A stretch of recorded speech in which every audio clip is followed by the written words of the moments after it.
On today's episode, I have the great pleasure of interviewing Justin Chen, the co-founder of PickFu, a tool that leverages instant feedback from your customers, understanding how to optimize your images on a whole range of tools, whether it's Amazon listings or your book cover, and the list goes on really. He's a super impressive guy, and we talk about a lot of interesting things, but one of the key focuses is on the entrepreneurial journey and the challenges that exist at the start, just when you're starting off, and how you actually get to that next level. I hope you find it interesting. Enjoy. Hi, and welcome to Successful Scales, the show where I interview now successful professionals about their journey and try and garner insights onto any tips that can be applied to your business at home. Whether it's financial freedom or the exit of your company, wherever your journey may take you, the idea here is to simply learn from those who have done it before. I hope you enjoy and you get some value out of this. Buckle up and enjoy the episode.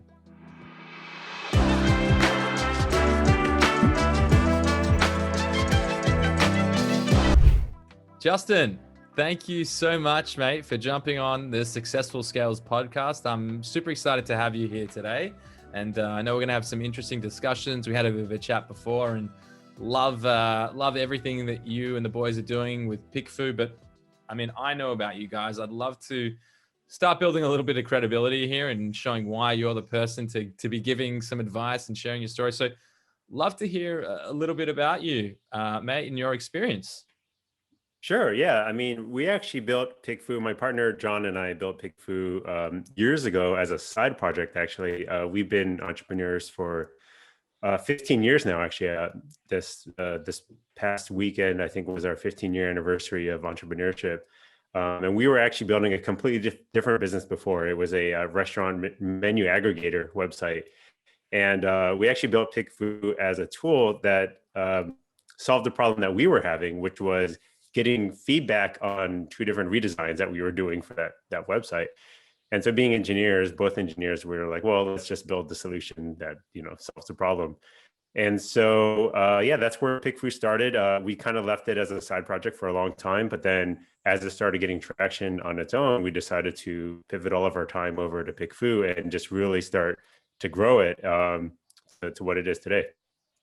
Awesome. Love that. I mean, the fact that you're both engineers definitely helps in terms of building that logic. Sure. It seems probably so obvious to you, but for most other people, they're like, well, I'll just keep doing it the way I'm doing it. So pretty cool to hear.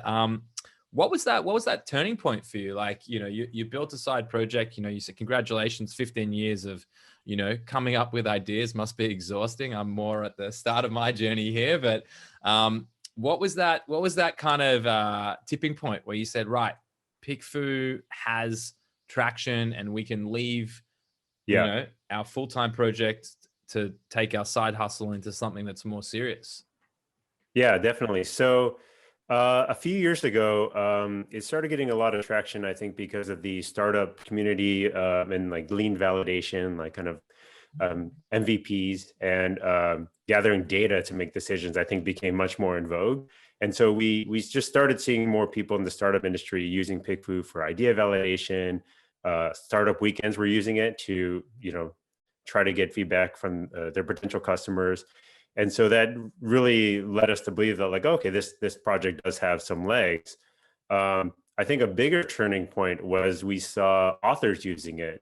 And one of the struggles we had in the very beginning of PickFu was, it's a very simple thing, basically. So to backtrack a little bit about PickFu, it's a DIY consumer research platform where we have this simple poll. You ask a question and you put a couple options up and people will vote on it and give a written explanation why. So you can use it for testing logos or, company names, marketing copy, whatever it is. So super, super generic. And it was really hard to market that. But the tipping point was when authors started discovering it, because we found a book marketing influencer had blogged about testing his book titles and book covers using PickFu. And so he had a lot of notoriety and he wrote about his entire process. And, all these authors started coming in because at that time, the 4-Hour Workweek had also come out, and that was really popular. And Tim Ferriss had publicly talked about how he had used AdWords to test his titles. And that's how he came up with the 4-Hour Workweek title. And so this whole idea of using data to make your decision especially for something as personal as a book title, became very popular in the self-publishing space. And so that first segment of self-publishing authors like was very eye-opening to us, because we discovered that, oh, maybe we shouldn't be marketing this necessarily to everyone or just entrepreneurs as like, hey, get feedback on stuff, which you obviously can do, but to authors as like, hey, pick your book titles, pick your book covers. Like those are the two use cases that are very clear, like really resonate with them. And that kind of led us down the path of very industry specific marketing that we continued for, to this day, to help us grow into different industry niches. Wow, that's so fascinating. So you Yeah. effectively, you'd built a platform, you were going broad, you weren't actually sure how, the market would effectively validate it. And as a Yep. result of someone writing a review on how great the product offering was and the impact it had, you effectively like, the demand found you and not the other way around. Yeah, yeah, definitely. And so once we saw that that worked, we kind of continued on that pattern for authors. We found other book marketing influencers who were writing blogs or, on YouTube videos, and just started reaching out to them, and word started spreading. And we have a pretty good reputation in the space now, especially amongst the self-publishing group, because they don't necessarily have publishers and editors that are giving their industry advice. Like they are on their own. And so this kind of data is invaluable to them. Yeah, and I to echo that, I really feel like the whole data-driven decision making, it's not only in vogue today, but it's the thing that's propelling businesses, into the future. And so to have tools that can actually leverage insights, transitioning it from people's actions into validating it to a point where, I know that you guys are playing in the Amazon space, and that's where we've Yep. kind of crossed paths. But yeah, I think it's really smart, and I'm seeing a ton of of what I've forgotten his name. Anthony, is it? Yeah, Anthony. Anthony, Yeah. yeah. So Anthony, if you're listening to this, mate, shout out to you. I got to say that you're doing fantastic work in everything related to PickFu. You caught my eye. I wish I had you spruiking what we're up to, because you do great work. But to not derail the podcast here, which is what I'm doing right now. The whole point really is about successful scales, right? Like the intention here is that we want to share insights, give advice to people at all Yep. different ends of the spectrum, whether they're starting out, whether they're been in business for many, many years, like yourself. Um, what's some of the words of wisdom, or what's sort of the insights along your journey? We started talking right now about one of the challenges really is like, where do you fit in market? Like, can you maybe Mhm. lean into that a little bit and give us some insights? How did you actually, now that you get to that point where you understand there's a buying audience for PickFu and there's a use case for it, how do Yep. you lean into that? How do you expand that? What was the challenges around it? Yeah. So I think what we discovered was we really need to get into the customer persona, right? Into their psyche. So we started interviewing a lot of our customers, specifically in the author space in the very beginning, just to understand were these the actual use cases? Like, where do they live digitally? So where are they learning from? Where are they hanging out? And this is a pattern that we're repeating through other industries. So like you alluded to, we're in mobile gaming and e-commerce. And so each of those industries and the people who use PickFu kind of all have very different profiles, essentially customer profiles. So we spend a lot of time gathering information from our customer base through surveys, like internal surveys, to customer interviews, and really trying to understand how they use PickFu. What are the other tools that they could be using or they do use, in addition, and then also where are they learning best practices in their industry, because it's very different from industry to industry. So in e-commerce that a lot of people are learning from things like podcasts and YouTube and e-courses, and that's great, and that's where PickFu is living right now on the marketing side. But that's actually very different in, let's say, mobile gaming, where there's more traditional, like larger conferences and industry trade publications and whatnot. So I think it's very important to target who you're going after, and then just really immerse yourself in that industry and where they're getting their knowledge, and just basically how they're living digitally. I mean, great, very sound advice there. So I've got a question for you. which is probably my job here, right? But what I wanted to ask when you were kind of going through it, you're talking about e-gaming, you're talking about the publishing space, you're talking about the e-commerce space. Like those are three very different buying audiences or Yeah. potential, very different audiences. You're building the avatar, you're starting to get into that psyche. How different for you is the experience when we talk about trying to attract someone in the e-gaming space versus the publishing space? Like, is the website different? Is the, how are you going about that? Yeah, I mean, we definitely have different landing pages with the using the terminology that they use, and I think that's really important. Um, and while they do seem very different, I think the commonality and why we've leaned into self-publishing authors and mobile gaming and e-commerce is like what you were saying before, is that they're all about data-driven decision making, and I think these are the industries that are particularly put more emphasis on data-driven decision. So whether it's like just if you're an author and you're trying to find any kind of advantage to get more sales, um, gaming is notorious for being very data-driven. Zynga and all those guys every decision is made with data. And so it actually fits their culture perfectly to use a tool to get kind of this qualitative data that they didn't have a way to get before. And e-commerce also, like it's all about click-through rates and conversions, and especially when you're competing on a marketplace like Amazon, like every small fractional percentage point is going to make a huge difference. So that's why Thrasio, one of the largest acquirers of FBA businesses, uses PickFu for every single creative decision that they make. And we've got a great case study about that. And so they've been able to grow a lot of their brands. When they acquired, they might be doing like $1 million, and they grow to 3 to 5 to $20 million using the decisions that they make using PickFu to validate them. Nice, nice. Well, we haven't had that conversation, but the Amazon business I helped scale was acquired by Thrasio, so maybe they're using the tool now to make some good Exactly.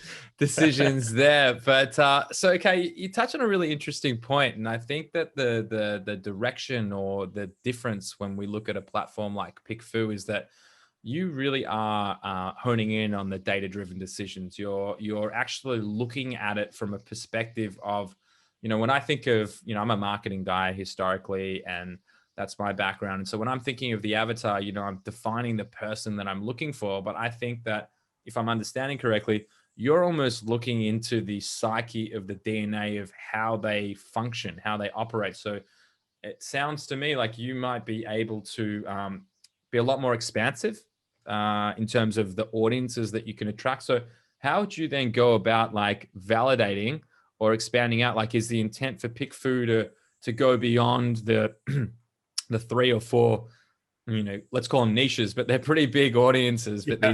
these I don't know what the true definition of niche is, but what's the strategy? What's the growth strategy look like for you guys? I mean, I think long term, obviously, everyone does aspire to grow larger and more kind of horizontally. But I think near term is to go as deep as we can into the places that we've targeted. So obviously, Amazon is huge. We do have our name out there in the Amazon space, so we want to get even higher penetration there. From then, we'll kind of like stem out, I guess. So e-commerce is huge. It's much bigger than just Amazon, and so making sure that our exposure is replicated across all those other sub industries of e-commerce and retail in general. And then for gaming as well. So like mobile gaming is a very specific niche of gaming, and that's also a sub niche of mobile app development. And so a lot of these have commonalities, but we do really want to kind of have a beachhead specifically in like Amazon FBA and in mobile gaming, because I think the concept resonates like especially well, and it's even easier when, like you said, the terminology, you're able to speak the vernacular of that particular persona. Definitely. Yeah. I literally have a whole, like, for Escala, I've written 4 different personas. They've got names, they've got Yeah. occupations, they're the people in the business. Like it's a, I mean, it's not really, but it is a living, breathing person. So it's so critical, when you're trying to find that product market fit and you're really trying to understand, well, where do I fit in this ecosystem? Exactly. understand who that person is.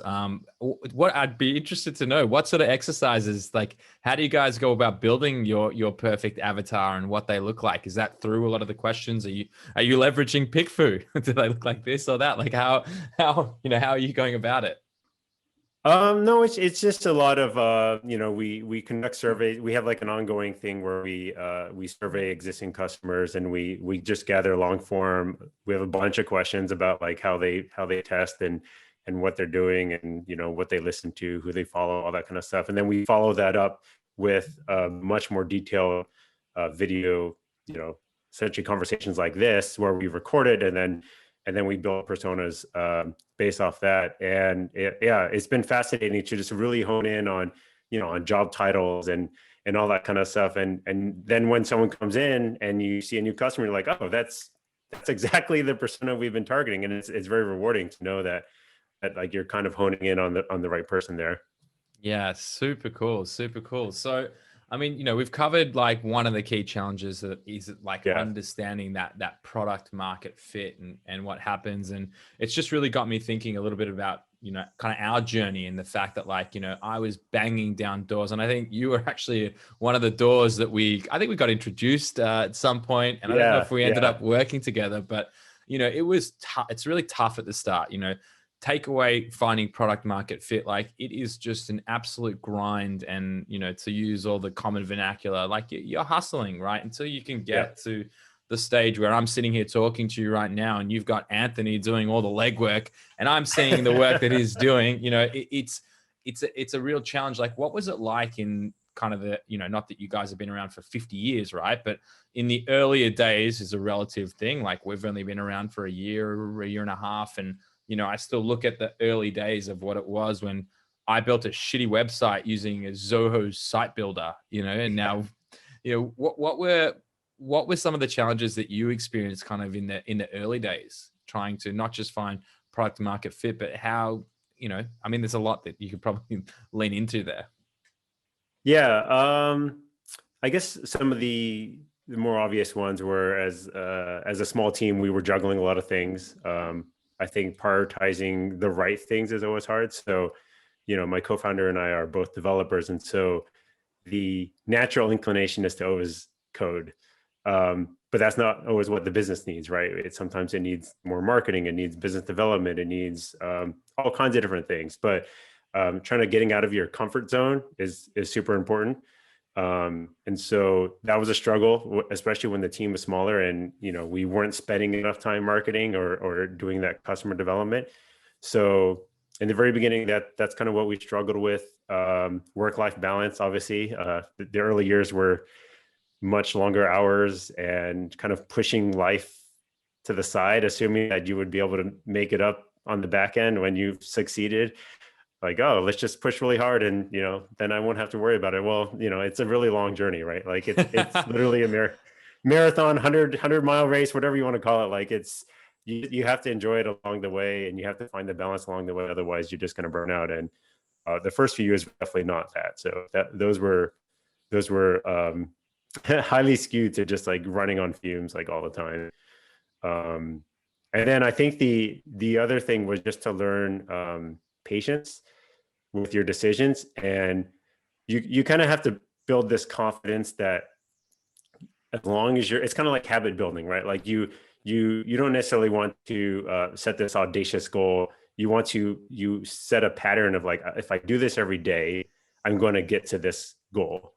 And I think the same is with building businesses, right? Like you have to have the confidence to know that we're doing the right things, and this stuff doesn't show up like day to day, and like the small decisions you make each day or each week like are not going to show up right away, like in your customer usage or your revenue. But it flywheels, right? Like it builds on each other, builds on everything that you're doing, that your team is doing, and you know that if you keep doing these right things, like sometime 12 months from now, it's like, oh, wow, look at all this growth. And like, where is it coming from? Well, it didn't just come out of nowhere. It came from a lot of building on small decisions that you knew were in the right direction. And so I think it's hard to have like that internal North Star. But I feel like once you develop that confidence to like, okay, I know this is the right thing. Like I'm going to keep pouring money and time into it.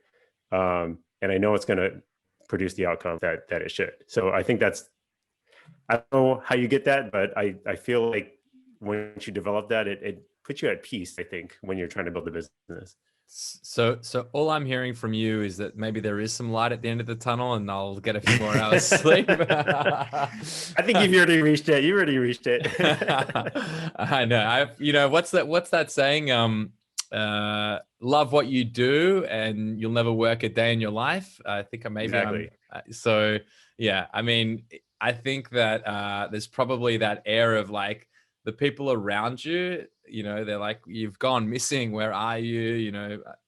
I don't know how happy my fiance is right now that it's 9:30 p.m. and I'm still doing these. But I love it. It's exciting to be able to sit here and have these super stimulating conversations with you and all the incredible people that I'm able to talk to. And for me as well, from a personal level, like it's the learning too, and the ability to kind of share. I feel like, we're sitting here, we're talking about what it's like at the start and going through it. Like it can feel pretty, isolating at times, and Yeah. you're not sitting here and you're going through it, and maybe your co-founder's going through it, and each in your different ways, and everyone processes and experiencing Yeah.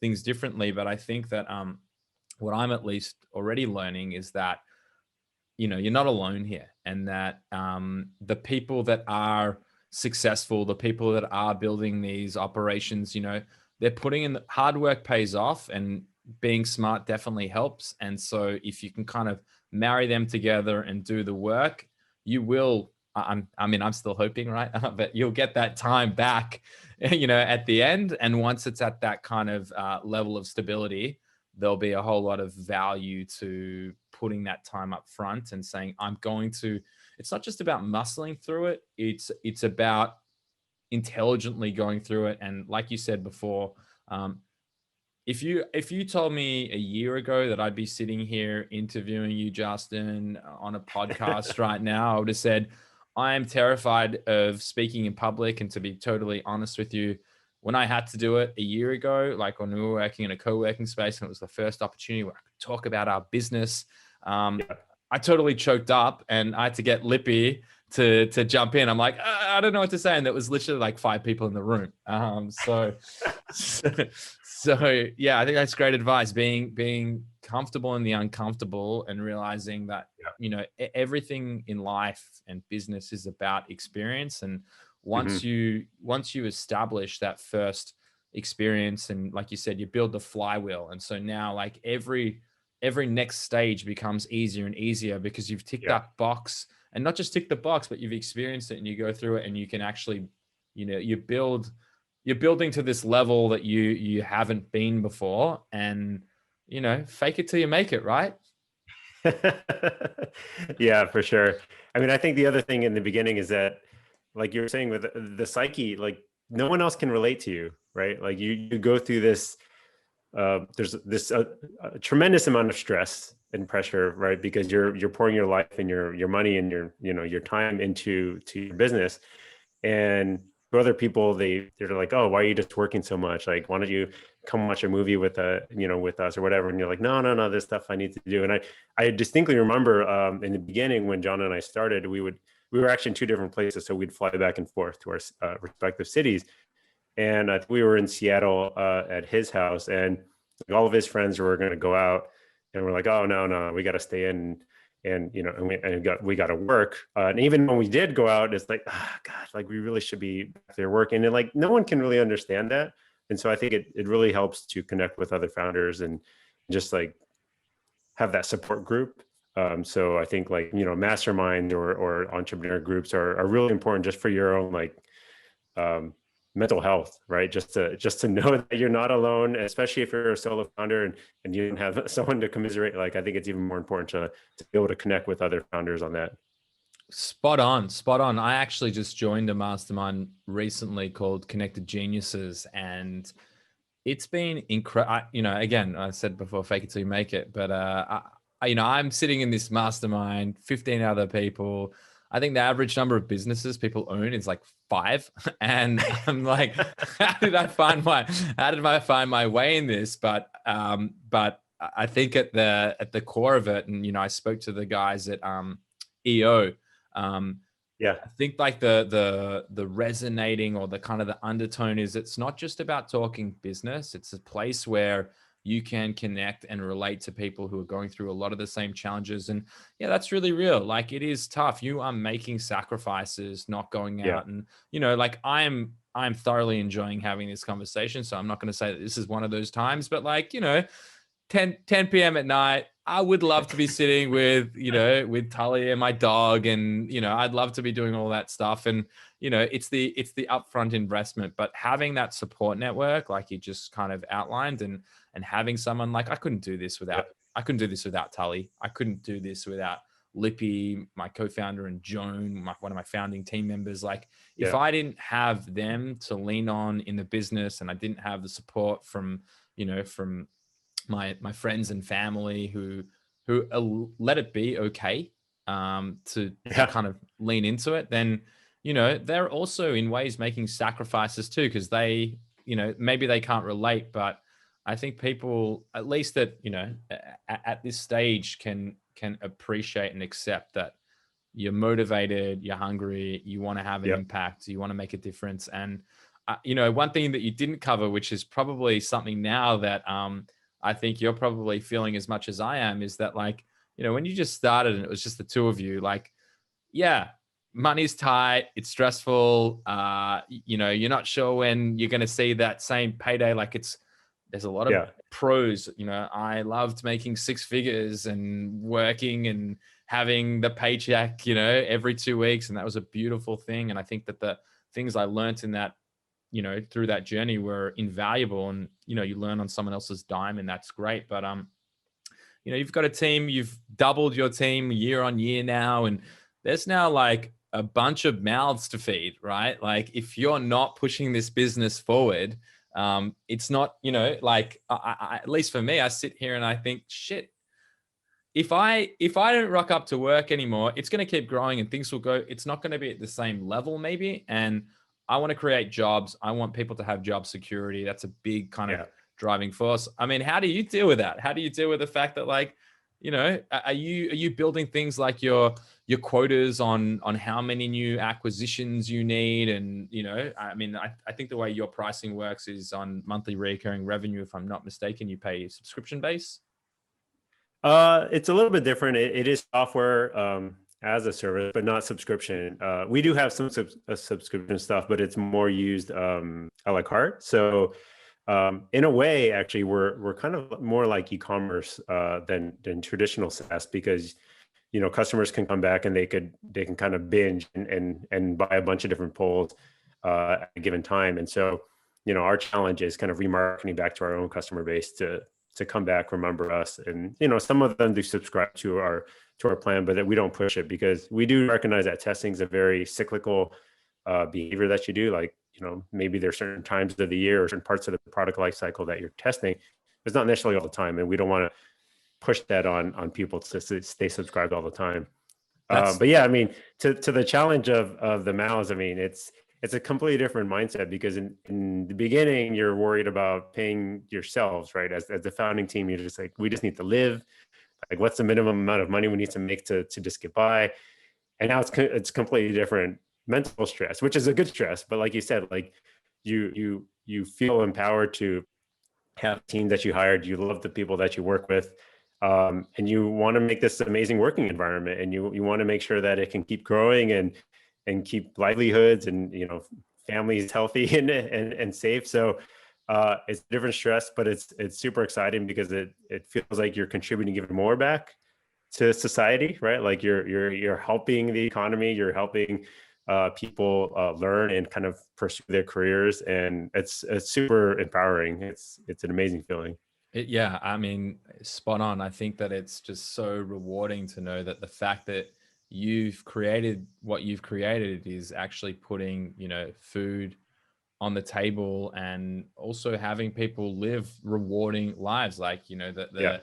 the Slack messages and the notes and the emails and everything that I get from mostly my team, honestly, and how happy they are and what they're doing. Like, that's like the proudest moments. Like, that's the moments Yeah. where you sit back and you're like, whoa, like look what we're doing. Like something that was just an idea is actually bringing fulfillment to people's lives in a way that Yeah. it's not just helping businesses, which is Hmm. obviously key. That's how we run. We need to help businesses, and that's obviously at our core. But the people that you work with, they're, especially for us, we're taking a lot of the people who have left the old corporate world and working 80, 90-hour weeks to come in, having a work-life balance and working from home and Yep. kind of creating that passion. And I'm sure it would be the same for you. But I want to actually go back on one point here, and I want to commend you for the way in which you structured the model, because I made the mistake in saying that you've got the recurring revenue sort of subscription base, and you didn't do that.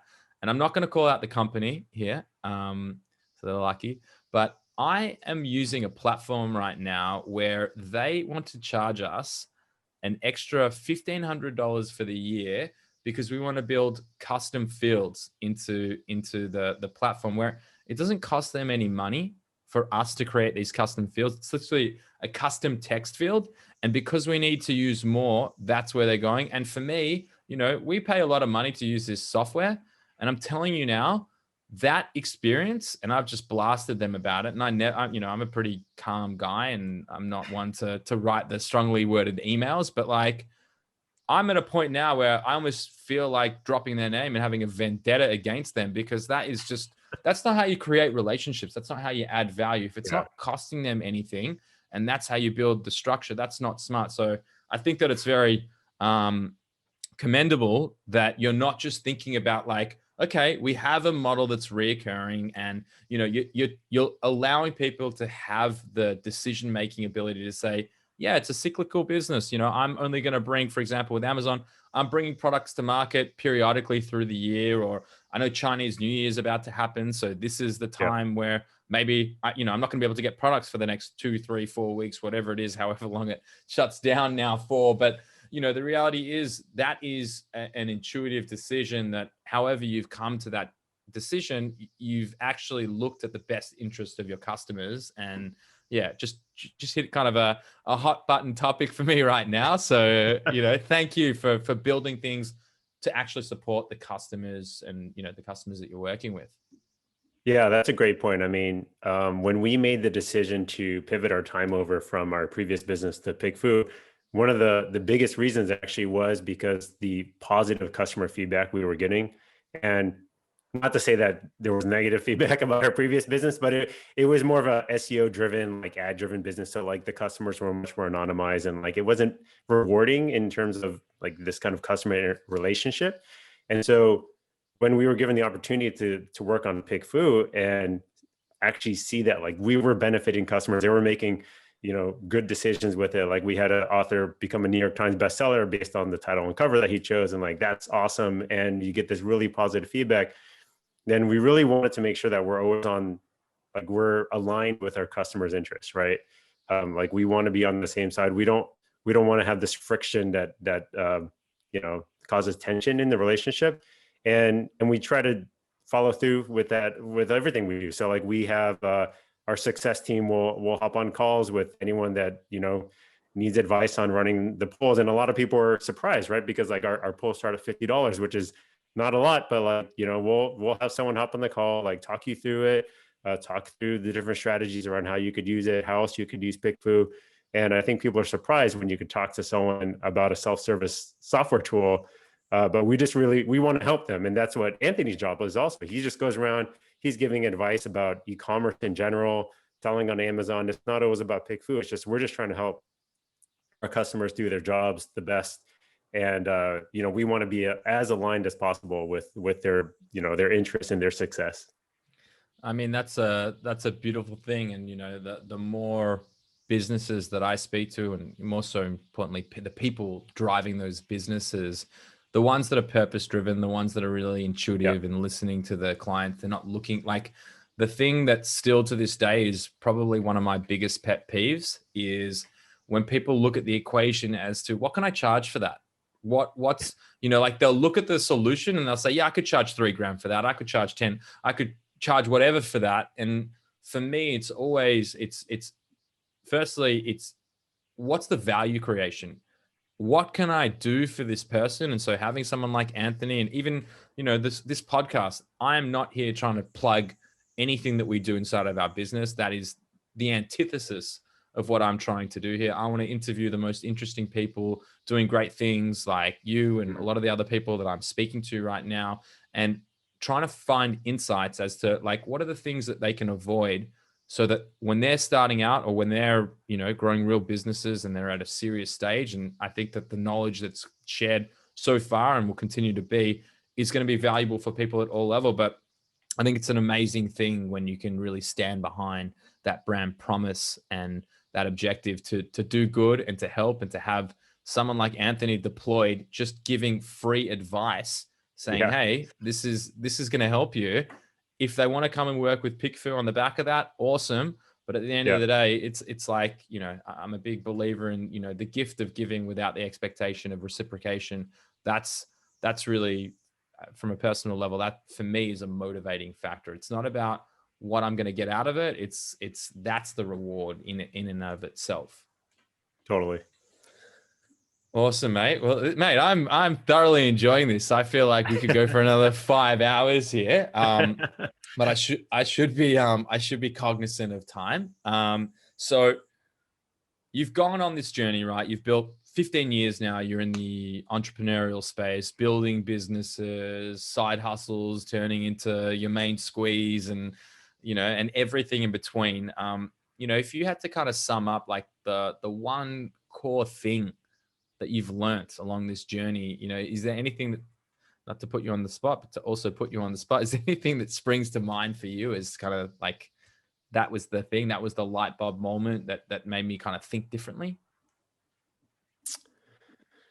I don't know if there's a light bulb moment. I think the thing that we've always, I mentioned persistence before. I think that's a super important attribute, and I think not enough entrepreneurs give their ideas enough time. I have coffee with a lot of, or virtual coffees now, with a lot of entrepreneurs, and I feel like their time scale is too compressed on whether or not something's going to succeed, and they'll be like, oh, I'm going to push this, and if it doesn't work, then I'm going to go back to my job or scrap it. Or I'm like, well, I think you need to let things marinate a little bit longer. I think the market and your customers, they're not always going to respond immediately. Like, as an entrepreneur or someone who's building something, you hope that as soon as you launch something, like the whole world's going to come. Like, your expectation is that everyone's going to use it because it's the most amazing thing that you just built. But that's not the way it works, right? Like, people will use it when they need to use it, and it's good that they know about it, and maybe you need to keep reminding them. But like, you can't assume that just because you launched it and yelled it from the top of the mountain that everyone's going to come right away. So you need to give things time to marinate. And I think it's just the patience and perseverance to kind of keep doing what you're doing, power through it. That's usually I think that's the most important advice I can give any entrepreneur, because I think people tend to give up much too quickly, and have these unreal expectations of, like, really rapid return. I think that's the media. Like, we think that, oh, this company raised a bunch of money and then they turned out this product and boom, like it was an overnight success. But for the rest of us, normal entrepreneurs, I think we need to grind a little bit, and just know that we're working on the right things. And when you've sufficiently built up enough good decisions, like the rewards will come. Yes, sound advice and spot on. And I'd even go further as to say, like, a lot of people look at the entrepreneurial journey or like starting a business. And one of the things that actually really pissed me off at the start of, what we were doing with Multiply Me and Escala was that, like, people at the start would just say like, oh yeah, it's great. You're starting a business. Well done. All this stuff. And it was a little bit condescending at times. And when I think about everything that I've done in my career, and I started businesses before this, a lot of other businesses that are less noteworthy and less successful, but which I'm sure is, for most people, it's part of the learning curve. It's that, like, your entire career and all the years of, the 10 years that I spent in the digital space, like, those are the building blocks. And that, even though you're working for someone else, like, that's part of your story. That's part of your journey. And that is so integral. And so I say that like everyone really is on that journey. And, it probably takes, it takes some guts, and it takes that persistence, and giving it enough time to actually marinate and think about that problem that you're trying to solve. Um, is key. But the journey started long ago, before Yes. even your 15 years. Like you're an engineer by design, or what you've studied, and that in itself, it's all about tinkering and fixing and building Yeah. and understanding complex situations and breaking them down. And so, I just think that I think that I've lost my train of thought here, but I also think that it's a really great point that that you're making here. So yeah, I really I was going to ask you what was your one bit of advice, but you've actually given me that nugget already. So thanks for getting there before I could get there. Before I let you go, firstly, if someone wants to reach out, get in touch with you, or leverage, or utilize PickFu, what would be the best way to get in contact? Yeah, and they could email me, justin@pickfu.com. Find me on Twitter. I'm at 2bit Justin, TWOBIT Justin. Those are, LinkedIn also. I'm always on LinkedIn. So any of those places. Awesome. Where I gotta ask, where did 2-Bit Justin come from? So our parent company is a 2bit Operation, and that's the LLC we founded, 15 years ago. We wanted to build basically a portfolio of, self-funded and profitable kind of automated businesses. And so 2bit Operation was kind of the umbrella company that we used, and now it's still the holding company for PickFu. Love it, love it. Well, the dream is still there, and the ability to build, all these other businesses is definitely, it's definitely beyond possible. And I think as well, like when you look at what you're doing with PickFu, and it sounds like you've also had the foresight to realize that like it becomes this almost like a flywheel example of, it will build and things become easier. And just the fact that we're sitting and having this conversation, and getting to know each other a little better, like from this, and getting to understand and know the capabilities, like I know I'm going to follow you up, and I'm going to email you and say, listen, we've got a great partnership program. I'd love to help support PickFu. And on the back of that, we help leverage PickFu's platform to help our Amazon and e-commerce sellers Yeah. actually get more value out of it. And so that kind of that spread of how impactful you can be, and the value creation just continues to grow. So yeah, 2-Bit. Let's add a few more. let's add a few more there. Exactly. Awesome. Well, Justin, mate, it's been an absolute pleasure having you on here. Thank you so much again for your time. Yeah, thanks for having me. And mate, I look forward to continuing many more conversations, and watching the rise of PickFu and everything that you guys are up to. Sounds good. Yeah, thank you. Awesome, mate. Cheers.